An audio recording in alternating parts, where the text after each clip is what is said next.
Hi, this is Dr. Jessie Rose, and I am a visionary sociologist and interfaith spiritual consultant.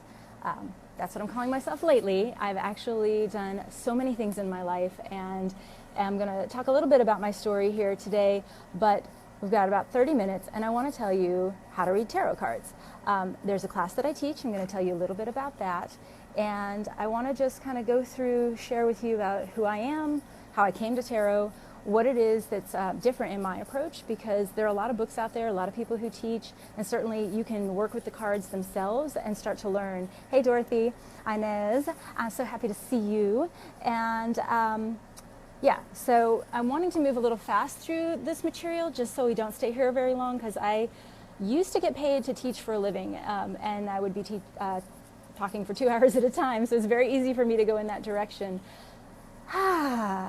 So I'm going to calm down, relax, say it's a lovely cloudy morning here in Austin. Those are rare. It's usually very sunny and hot, and so it's nice to have this a little bit of coolness with the overcast. So my story, there's a piece I want to share with you actually that came up this morning. I popped onto Facebook, and there was a little video that was showing kids seeing Metallica for the first time, and they're like 11 to 13 years old, and their reactions, and I just was like, whoa, because I saw Metallica, but heard them for the first time when I was 14, which was right around the time I got my tarot cards. And I had a lot of the same reaction a lot of those kids had about, oh, this is so different, and is it really music? And I love the energy and what's going on here. And it just brought me back to that time in my life, which was very chaotic. I grew up with parents who were very unusual. Neither of them had a corporate job. My mother was a midwife, my home birth midwife, an herbalist and crystal healer, and she was into essential oil, aromatherapy, and massage. My dad was an acupuncturist, and he knew Chinese herbs and traditional Chinese medicine. He'd been raised Catholic, she'd been raised Jewish. We had a very American melting pot home, just in my home.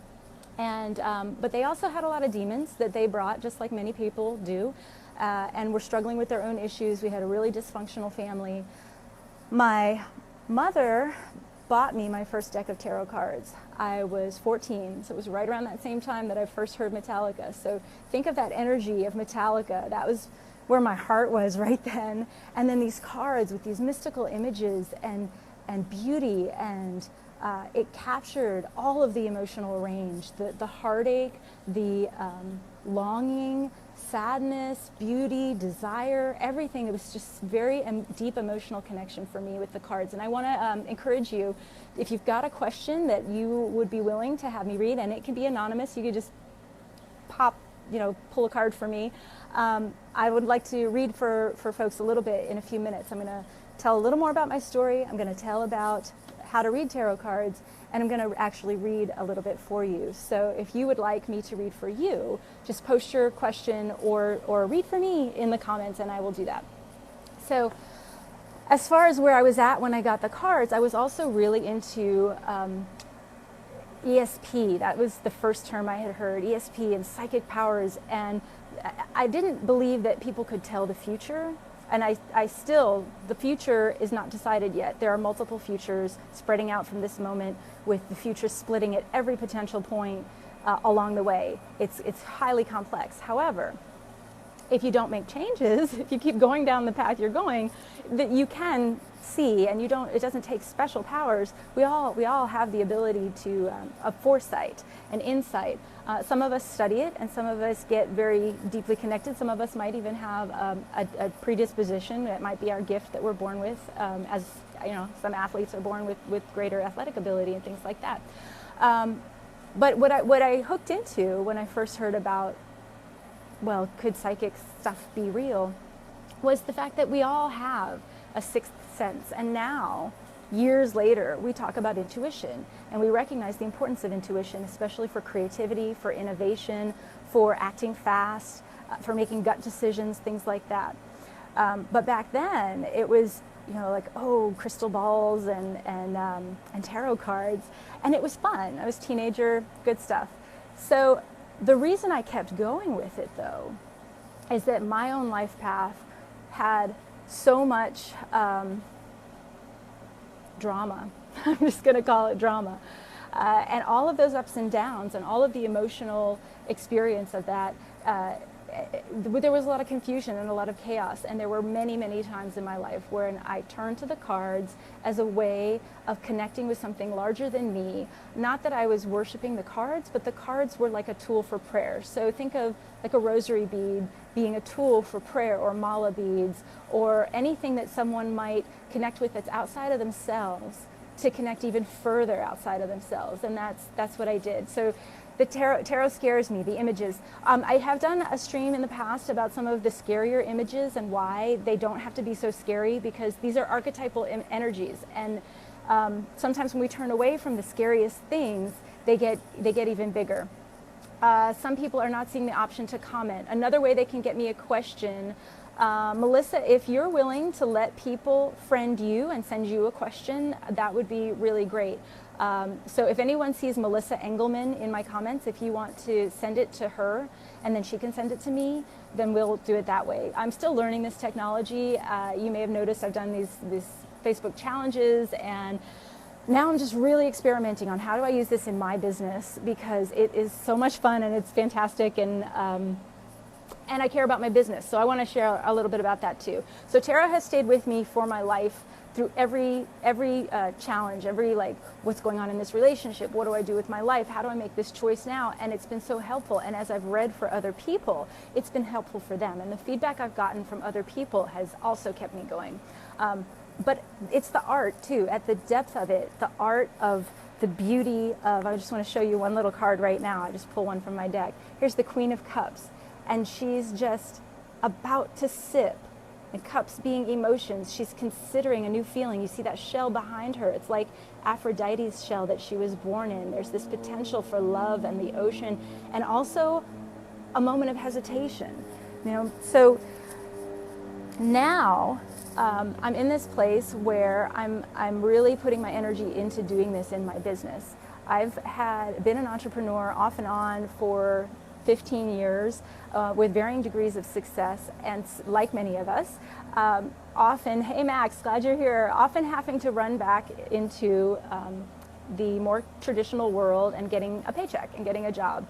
So I have this background in sociology. There aren't very many jobs for sociologists, but I also have a lot of background in business and technology. And so I have worked in education, I've worked in publishing, I've worked in nonprofit, I've worked for the government, I've worked for tech startups, and I've worked with tech entrepreneur accelerator programs, and just a whole range of things, and have learned a lot of skills that I share with people in my work when I'm working with clients who are entrepreneurs especially. Oh great, I've got a question. What's next for my business? Will I finally have the success I see in my mind's eye? Let me grab one card for you right now, Dorothy Inez, and then I'm going to finish in, let me throw that over. Finish a bit about my story. Okay, Dorothy Inez, you get the Knight of Pentacles. There is something new. There is success. This is the card of, of all the suits, this one has more to do with financial success than the other suits. It takes being a champion. It takes you championing yourself.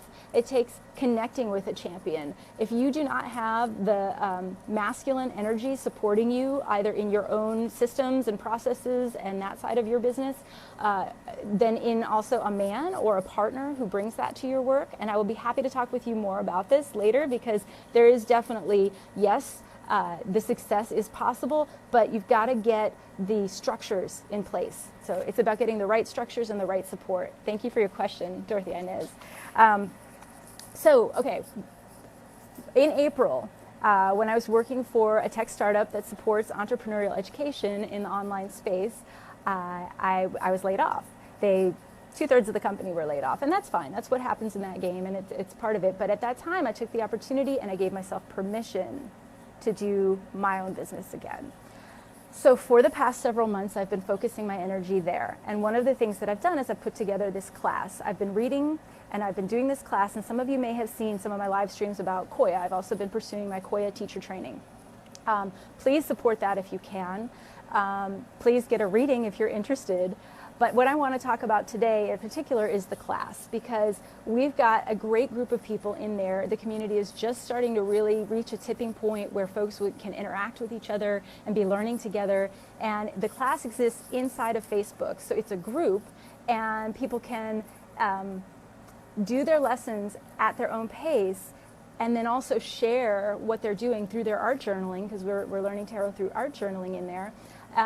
And share and comment on each other's art and get inspiration. So it's a bit like an artist studio. It's a bit like getting together and having a circle. And I've just added Q&A, live Q&A sessions. So we're going to have times when the whole group comes together and talks as a group live. And this is going to be a rolling enrollment thing. So the first cohort of people who are in there now, they all came in at one time. But from now on, people can just come in as they come in, and the people who've been there the longest, they'll be sort of like the senior students, and I'm just so excited about it. It's really fun. If you're interested right now, I want to tell you the link to that is it's on my drjessierose.com/learn-tarot-reading. But here's what we do in that class. So a lot of books and other teachers use the same exact pattern to teach about the cards and how to use them, how to read them. Those of you who are jumping in, please, if you've got a question you want me to read for you, post it in the comments or send it to Melissa Engelman, who's in the comments. I just got a little distracted. So there's this like kind of standard, here's the cards, here's what you need to know, and now here's what the cards mean. And it's like a dictionary. And so if you've ever tried to learn the cards and it seems like you have to memorize 20 things about each card or 100 things about each card, and it's very daunting. When I was 14 and I had that first deck, I thought, I'm never going to learn this. It's just too much. But then I realized over time, it's not a dictionary, it's a language. And it's just the same as if you got a foreign language dictionary and just tried to memorize a few meanings of things. It wouldn't help you communicate. There's an encyclopedia of knowledge in this deck. The day you talked about numerology, and I'm a Libra, curious about the time ahead for me. Max, I will read for you 1 second here about, you'll see this when I pull this card actually, how the difference between a dictionary and an encyclopedia. So for Max, the time ahead for you in this period, I've got a card, I'm going to talk about it in just a second. For those of you who did not catch my earlier stream, where I talked about numerology, we're in an astrological time right now where Jupiter is left Virgo yesterday and entered Libra. This happens every 12 years because Jupiter is the biggest, furthest away planet. So to us, it looks like the slowest moving, and it takes 13 months to go through every sign that it's in. So Jupiter, as the god Jupiter, Jove, Zeus, kind of ancestor to Jehovah, Yahweh, big daddy God in the sky. This guy is all about expansion, growth, but also just thunder and lightning. There's just really big, powerful energy with Jupiter. And Jupiter was in the house of Virgo, it's moving to the house of Libra. Libra is the house of relationships. It's ruled by Venus, Aphrodite, love, beauty, pleasure. So this next 13 months is actually an incredible time period for all of that in life. And Max, for you, and specifically, the card I pulled is the Sun. And you see right here, Max, the couple. There's a male and female. The cards tend to be gender heteronormative, but if you can work with that, you can make it, whether that applies to you or not, you can extend it to self and other. Right? So self and other here are seeing each other in the light of day. There's this beautiful sunflower. It's looking to the sun. Sunflowers move with the sun. So there's this mirroring that's happening here in this card. All right? If you looked up the sun card and to get the meanings in a dictionary, you would probably see a whole bunch of all the possible things anyone has ever read from any card under any deck from any artist has ever made. Not helpful. What's helpful is to understand how to look at a picture, see what's in the picture, and go deeper into it. I'm going to keep this card out for just a minute. If other people have questions, please post them. We'll come back. I'm going to talk about this sun card a little more, and Max, you'll get more of the reading for you. But I will say, just briefly, this is a time where your what you see on the outside is a reflection of what you are on the inside. So what you want in the outside is what is, you develop that on the inside. The more it's on the inside, the more you're going to see it on the outside. If there are things on the outside you don't like, they're an opportunity to see your inside and make some changes. Now, in the course, we talk about the structure of the deck. That is very important because a lot of people work with oracle decks that are a series of images, a lot like this, but they don't have an underlying structure to the cards themselves. They are just 50 pictures or something like that, and no one of them is higher or doesn't have any kind of gridded relationship to each other. The tarot cards does. The tarot card deck is made up of two different parts, what's called the minor arcana and the major arcana. And then within the minors, there are 4 suits, which is what our playing cards come from. So in the course, we talk about the structure, what that means. I'm so glad that you love the sunflowers and it makes sense. Great. Thank you for your question, Max. And I wish you luck this year in whatever it is you're wanting.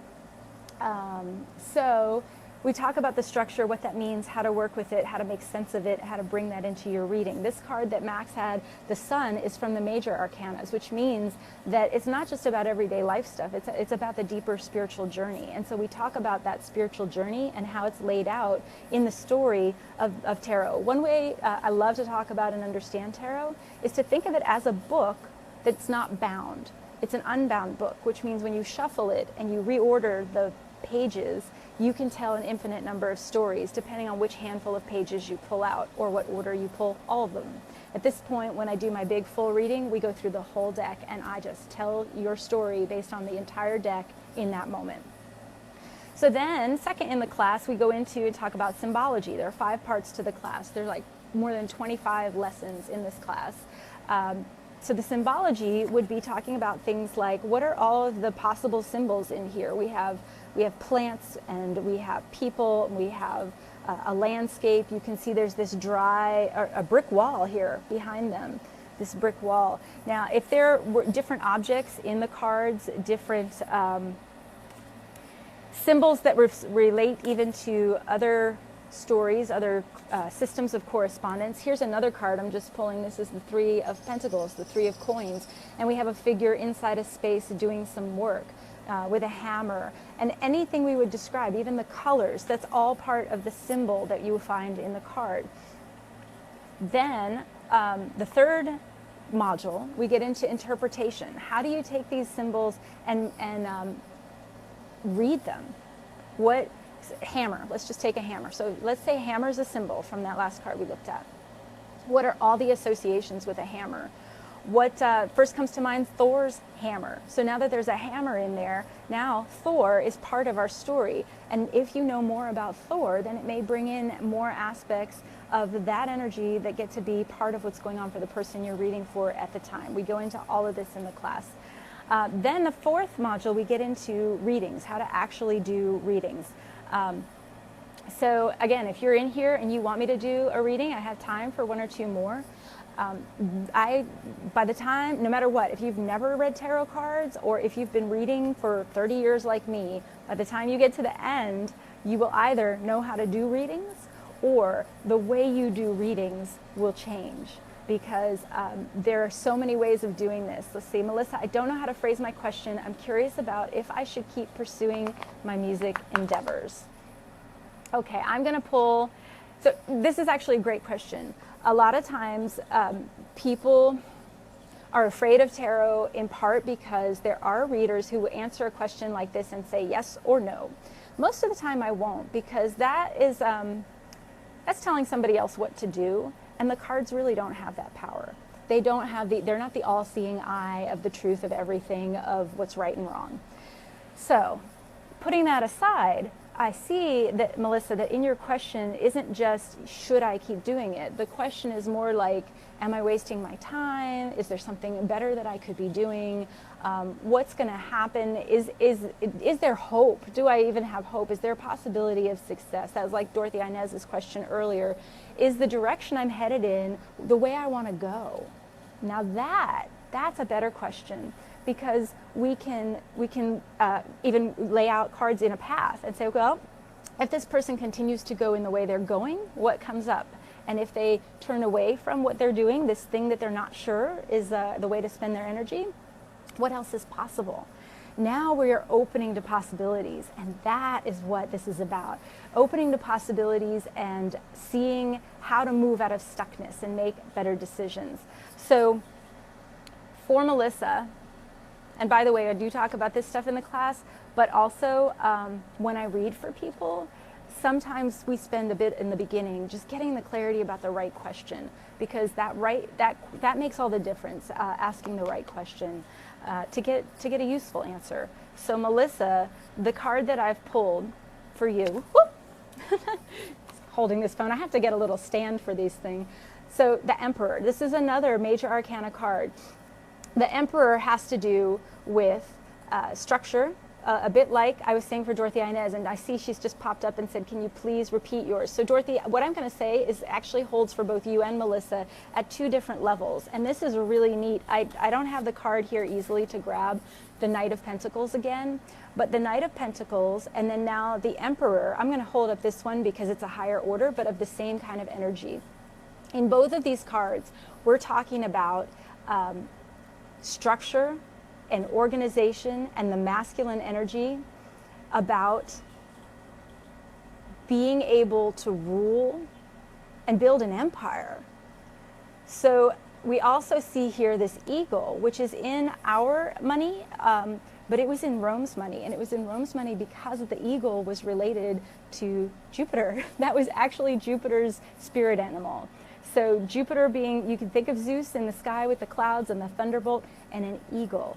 And that eagle is the power of Jupiter. So I would say, Melissa, for you, you get your systems in place, you get your structure supporting your actual goals, then there's no end to the possibility of success for you.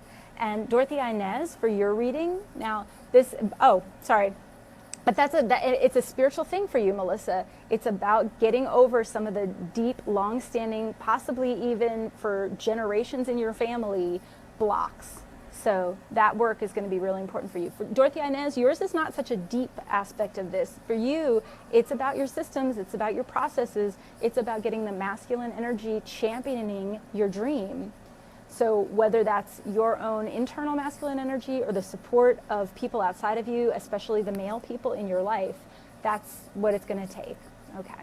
So I see also, Max says, is the message from the cards different for different people? I mean, what one sees may be different for others. So first of all, you will go and have readings from different readers.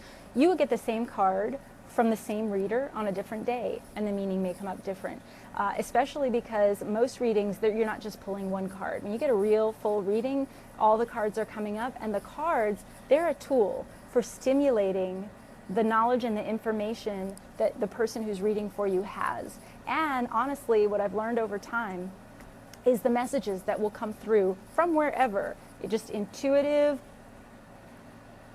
inspirations, I'm going to say. You know, back when I was a teenager and I was wondering about psychic stuff, and I was like, well, no, but you know, that's not real. And then it was, well, maybe everybody has this, we just don't tune into it.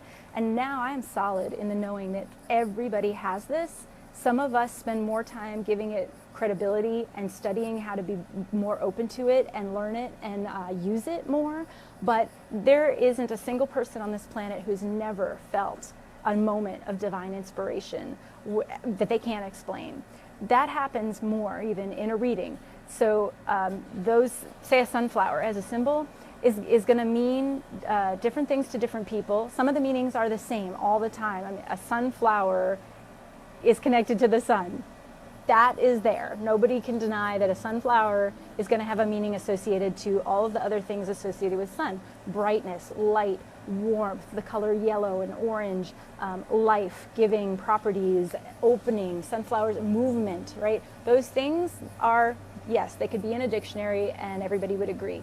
But then there are all the other associations, like Max, you said you love sunflowers. So whatever memories you have in your childhood or your past history around sunflowers are also connected. And when you go to a reader, their associations with symbols come in. So for example, in that one with the hammer, I put that to Thor. Now that could connect with, well, I saw the movie Thor and there was this actor in it and there was this one scene with the rainbow, and because I'm thinking of it in the moment, something about that might click another message for you if I were reading for you that wouldn't come up at any other time. Thank you for that question. That's why this is it's not a science. There are definitely some consistent things about it, but it's an art and it's a game. It's a way of playing and getting insight and clarity and guidance by playing an artistic game that puts your life into a mythical framework so that you can become a hero, so that you can triumph, so that you can relate to your own story as story, which in and of itself kind of can jump you out of being stuck or feeling like you're going in circles, just to start to see the parts of what you're experiencing that are story and pull those apart from the parts that are emotion, and pull those apart from the parts that are, what are you doing here on the planet being alive as a soul and a being in the first place, right? So let's see, we have another question from someone else. She's a Leo and wonders what her life has in store.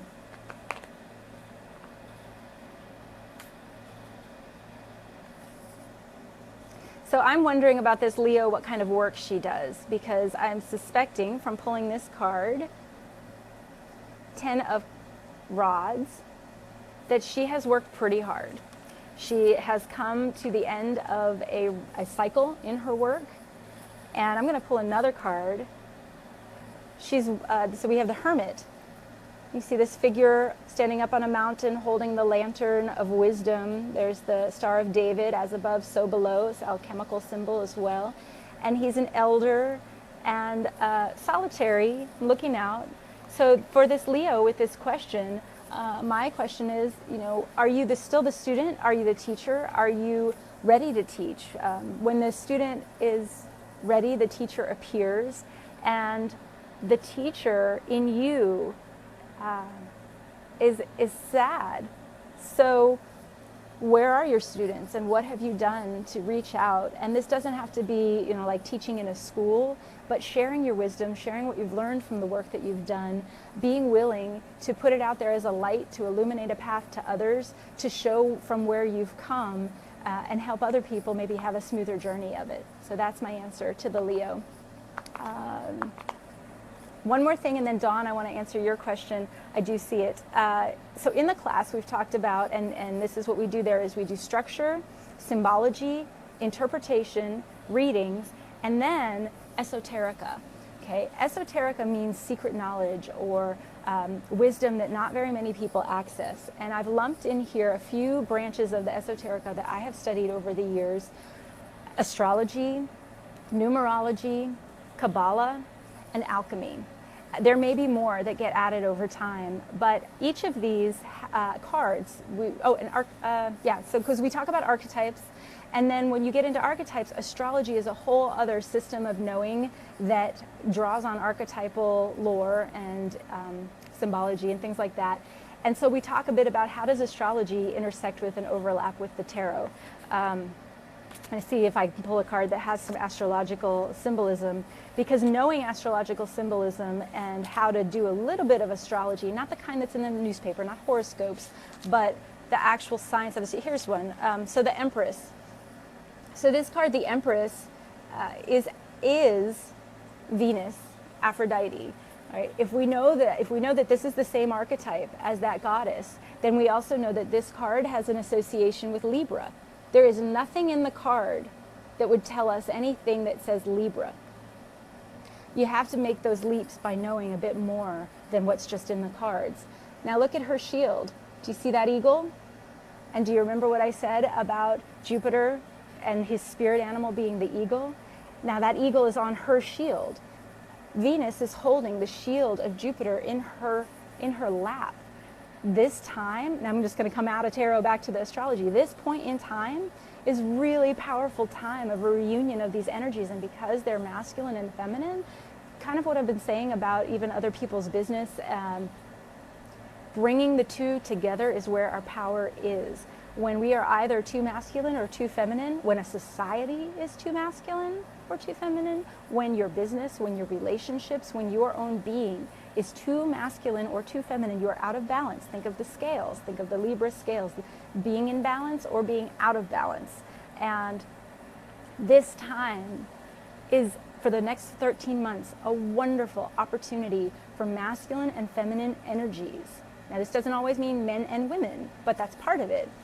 Masculine and feminine energies, wherever they exist, and they exist everywhere, have a more harmonious, sensual, loving, connective. I mean, Zeus and Aphrodite had a thing.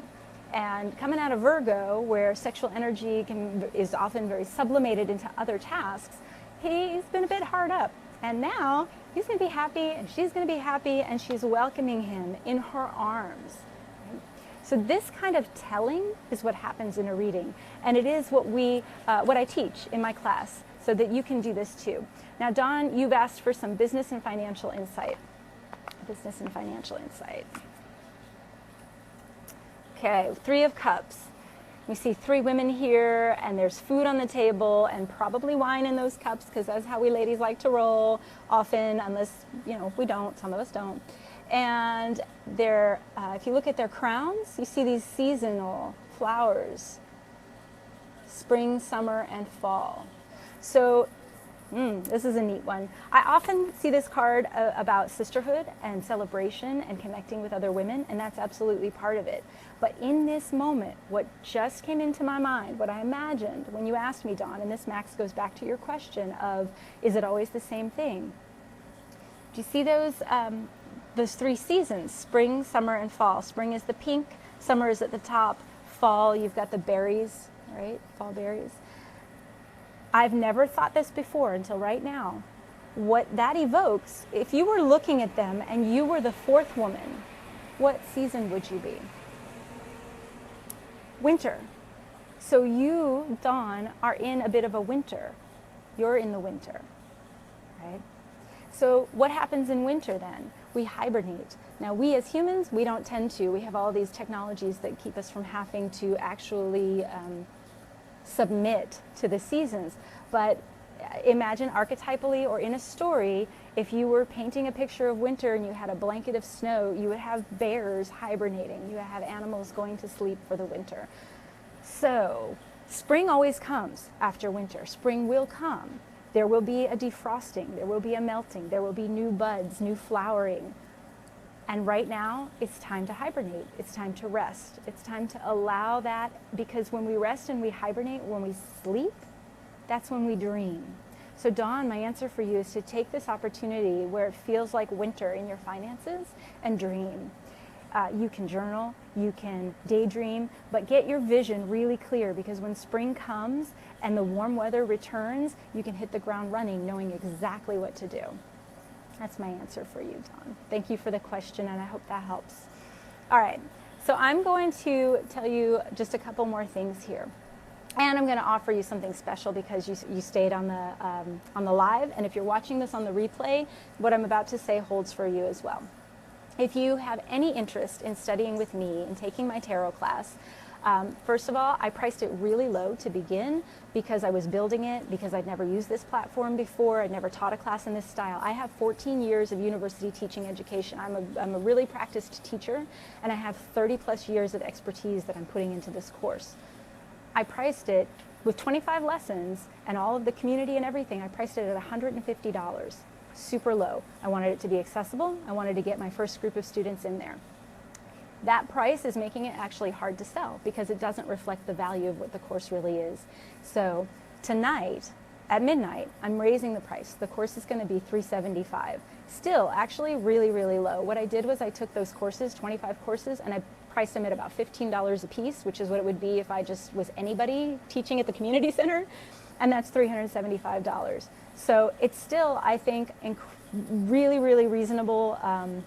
Maybe too low. I probably will raise it again, but that just seemed like a good increase for right now. So what I'm doing is letting people know that, so that if you're interested and you want to get the $150 price, that you go register today.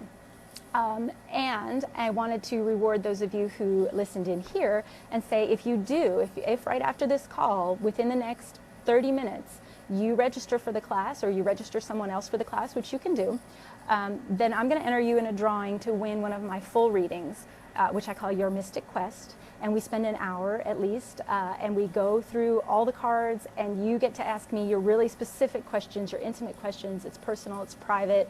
We go very deep. The last person that I did it for said at the end, she said, you put me in a total other dimensional energy, and she was so happy, and she just felt like she was going to have all the things that she wanted. She could see that path forward and how to get there. So if you want that, first of all, you can always buy one of those. Those are $325. But I'm going to enter you in a drawing to win one for free. You can have it for yourself, you can give it for someone else, but that's if you sign up within 30 minutes after this replay publishes onto Facebook.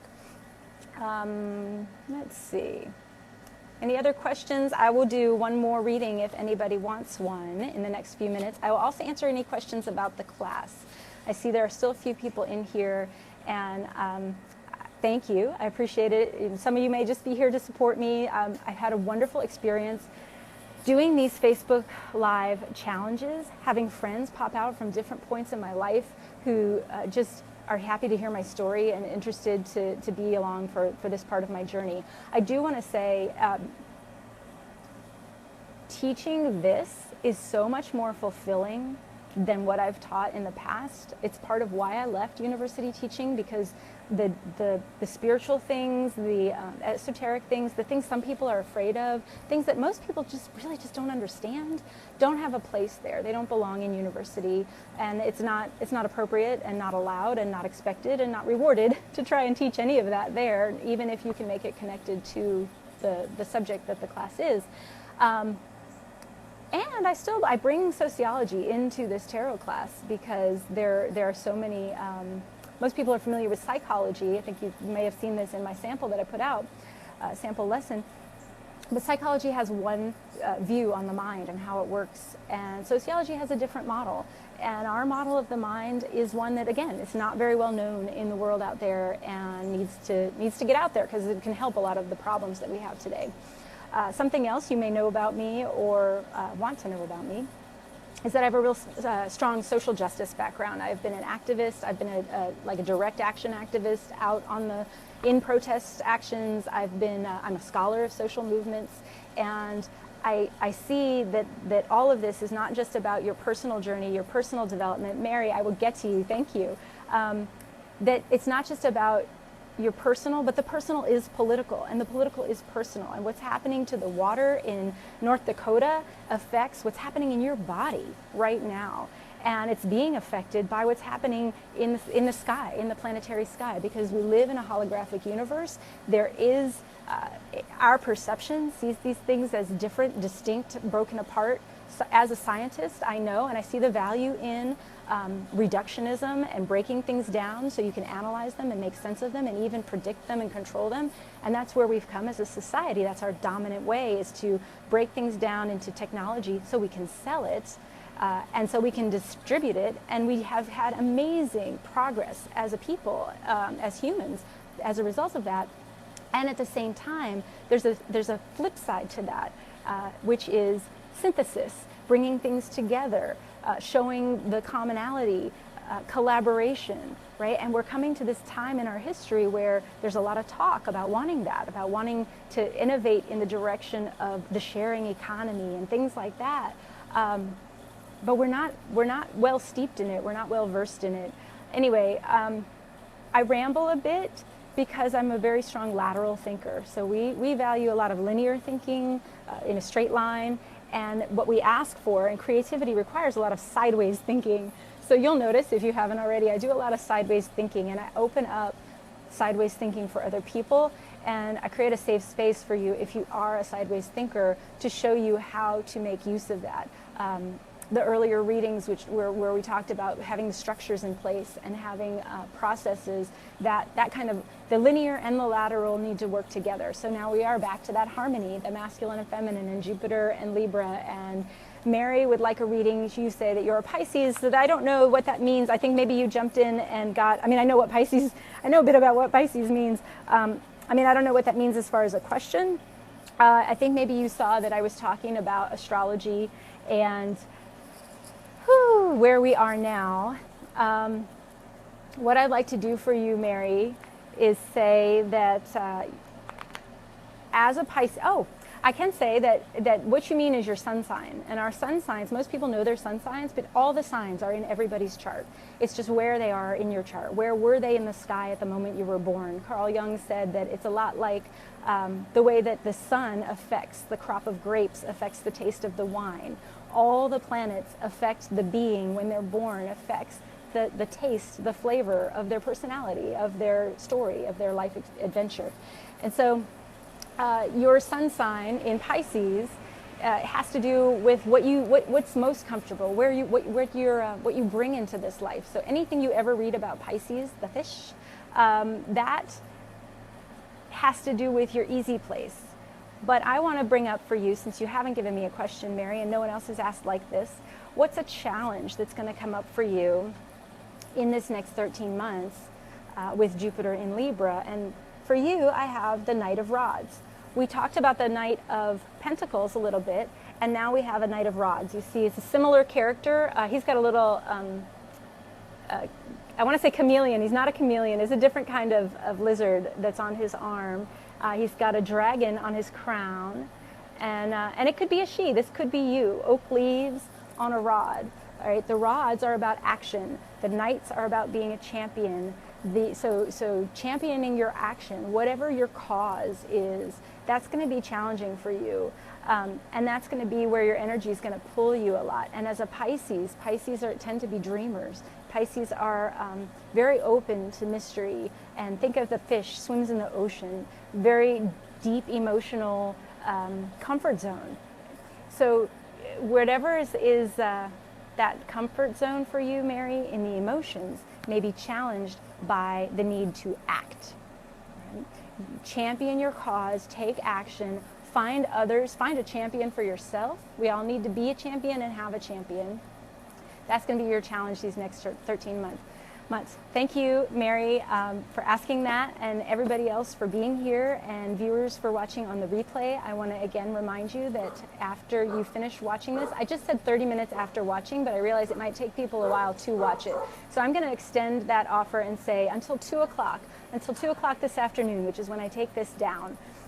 If you are interested in the class and you want to get it before the price goes up, please do register by midnight tonight, because the price is going to change. But if you want to be entered in the drawing for the full Your Mystic Quest reading, then register by 2 o'clock this afternoon, and I will see you in the class. I love you. Thank you for being here with me. Have a fantastic day, and stay tuned for my other live streams where I'll talk about other stuff, probably more personal stuff about just me and life and my opinions. Love you. Bye.